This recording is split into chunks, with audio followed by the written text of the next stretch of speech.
Hey everybody, and welcome back to Plus Ultra Pitching. We are still in our changeup series. I hope you guys are enjoying it so far. Up until now, we've talked about what criteria I usually look for as a coach when transitioning pitchers from a fastball to an off speed and introducing that tool to them. We've talked about 3 of the most common changeup variations that girls are taught when they are learning an off-speed pitch. And we've also introduced progressions so that you can start working on the variation that works best for you in your pitching motion in your body into your full motion pitch. And today, at this point, I want to talk to you about how we can make it really effective in a game. Because a changeup is effective, 1, if you can throw it for a strike, of course, but 2, if you can fool the batters enough that your motion looks like a fastball motion and they don't know that a changeup is coming until the second it leaves your hand. And at that point, it's too late for them to make the adjustments sometimes. So how can we set ourselves up for success? And the first thing that I see a lot is starting with the grip. Sometimes pitchers will take their grip at the side of their hip, right? If they don't start with the ball in their hand, they'll make their grip out here. And if you're throwing the circle change or the slip change even, batters will be able to see exactly what pitch you're about to throw and make the adjustment. So whether you're doing it at your hip or if you're in your glove, and sometimes I see pitchers like, I'm exaggerating here, right? But really like trying to dig it into their palm. And if you're doing that in a game, again, batters are going to figure out like, oh, when she's really getting the ball deep in her hand, a slower pitch is going to come. So one of the tips that I gave my students is to position the ball in the exact same way in your glove or at your hip every single time before you step onto the mound. So for me, in my full motion pitch, I actually start with the ball in my glove. So I'm going to start with this suggestion first, and then I'll move on to the suggestions I gave to my pitchers who like to start with it at their hip. As a pitcher, hopefully you guys can see my my glove.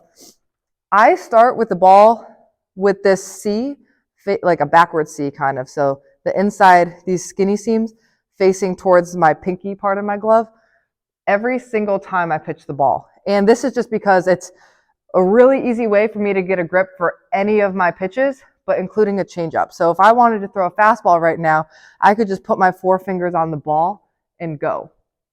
If I wanted to throw a changeup right now, I could reach in, turn the ball just slightly, right? So now the inside seams are going to be facing towards my palm, grab the palm, rest my fingers over, and go. So just so that you guys can see what I mean. If I were to get the call from my catcher, I just got a fastball call. That's how quickly I was able to get that grip. I get the call from my catcher. They wanted a changeup. I have my changeup grip right here, right? So you want it to look seamless. You want all of your transitions to look the exact same. For me, I found that you need to find a way to position it so that you can seamlessly transition it into your glove. This way, if I wanted to throw a circle change and I'm going in for the pitch, I will, as my hand's coming in, I'll slide it against my palm, curl my fingers over, so that way, as my momentum's going forward, I already have that grip.